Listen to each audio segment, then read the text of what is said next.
அஸ்ஸலாமு அலைக்கும் வரஹ்மத்துல்லாஹி வபரக்காத்துஹு. சிரமங்களுக்கு உதவி புரிவது. அல்லாஹுடைய தூதர் ஸல்லல்லாஹு அலைஹி வஸல்லம் அவர்கள் கூறினார்கள், ஒரு விசுவாசியின் உலகத் துயரங்களில் ஒரு துயரத்தை நீக்கி வைப்பவர் யாரோ அல்லாஹ் அவருடைய மறுமை நாளின் துயரங்களில் ஒரு துயரத்தை நீக்கி வைப்பான். இந்த செய்தி ஸஹீஹுல் ஜாமி' என்ற நூலிலே 6577 என்ற எண்ணிலே பதிவு செய்யப்பட்டிருக்கிறது. பிறருக்கு செய்யும் உதவி உபகாரம் நம்மை தீமைகள் அணுகாமல் பாதுகாக்கும் என்பதனால் இஸ்லாமிய மார்க்கம் அதற்கு முக்கியத்துவம் வழங்கியிருக்கிறது. பிறருக்கு உதவுவதென்றால் நன்மையை நிறைய கிடைக்கும் என்பது மட்டுமல்ல, அது நம்முடைய சமூக பொறுப்புணர்வினுடைய அடையாளமாகும். ஒருவருக்கு உதவி செய்வதன் மூலமாக நன்மை என்பதையெல்லாம் கடந்து சமூக பொறுப்புணர்வுக்கு உண்டான அடையாளமாக அது எடுத்துக்கொள்ளப்படுகிறது. நாம் மனிதர்கள் என்பதற்காக உண்டான மதிப்பாக அது பாவிக்கப்படுகிறது. இத்தகைய ஒரு சூழ்நிலையிலே அல்லாஹு தஆலா திறமையை சிலருக்கு மட்டுமே வழங்குவான். வேதமறை குர்ஆனிலே ஒரு செய்தி தெளிவுபடுத்தப்பட்டிருக்கிறது. நீ கனவில் கண்ட இவ்வாறே உன்னுடைய இரட்சகன் உன்னை தேர்ந்தெடுத்து கனவுகளின் வியாக்கியானங்களையும் உனக்கு கற்றுக் கொடுத்து உன் மீதும் யாக்கூபின் மற்ற சந்ததிகள் மீதும் அவன் தன்னுடைய அருளை முழுமையாக்கி வைப்பான். அல் குர்ஆன் அத்தியாயம் 12 சூரத்து யூசுப் வசனம் 6 இந்த செய்தி தெளிவுபடுத்தப்பட்டிருக்கிறது.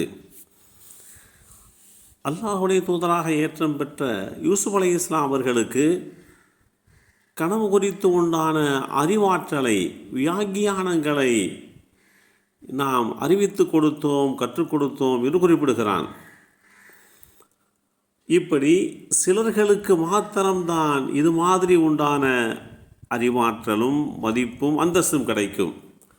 ஆனால் எல்லோராலும் உதவியாளராக உபகாரியாக இருக்க முடியும். அது தனக்கு எந்த விதமான பொறுப்பு இல்லாவிட்டாலும் நல்ல உதவியாளராக இருப்பதற்கு உண்டான வாய்ப்பு கண்டிப்பாக கிடைக்கும். நல்ல காரியங்களுக்கு உதவியாளராக இருப்பது மிகப்பெரிய பாக்கியமும் வெற்றியும் என்று இஸ்லாம் அறிவுறுத்துகிறது.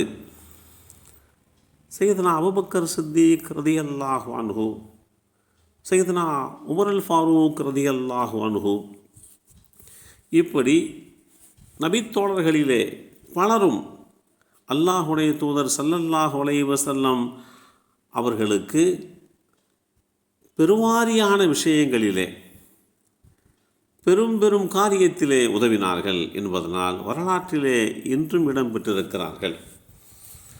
அதில் செல்வந்தரும் இருந்தார், நடுநிலையில் உள்ளவரும் இருந்தால், அடிமட்ட ஏழையும் இருந்தார்.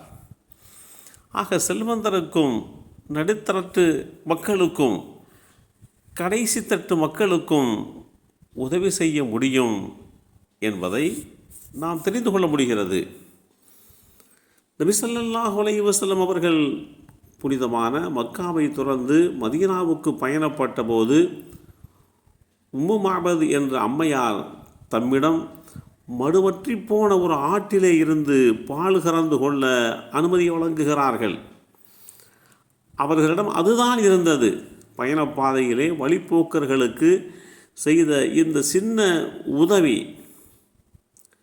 ஆனால் அவர்களுடைய அந்த உதவி என்பது மிகப்பெரிய வரலாற்றில் இடம் பிடிக்கின்ற அளவுக்கு உண்டான ஒரு நற்பெயரை அவர்களுக்கு ஏற்படுத்தி கொடுத்தது. அல்லாஹுடைய தூதராக ஏற்றம் பெற்ற நபித்தோழர்கள் இப்படி தான் எந்த நிலையிலே இருந்தாலும் தம்மால் பிறருக்கு உதவ முடியும் என்கின்ற நிலை கொண்டிருந்தார்கள். அதுவே நம்முடைய வாழ்க்கையிலேயும் கடைபிடிக்கப்பட வேண்டும். அறிவாற்றல், பொறுப்பு, அந்தஸ்து இதுவெல்லாம் குறிப்பிட்டவர்களுக்கென்று அல்லாஹ் தீர்மானித்து வைத்திருக்கிறான். உதவி என்கின்ற இந்த பண்பு எல்லாராலும் முடிகின்ற அளவுக்கு உண்டான நிலைப்பாட்டையும் ஏற்படுத்தி வைத்திருக்கிறான். எல்லாம் வல்ல அல்லாஹு தஆலா பிறருக்கு உதவி புரிகின்ற நல்லோர்களாக நம்மையும் நம் சந்ததிகளையும் ஆக்கி வைப்பானாக. அஸ்ஸலாமு அலைக்கும் வரஹ்மத்துல்லாஹி வபரகாத்துஹு.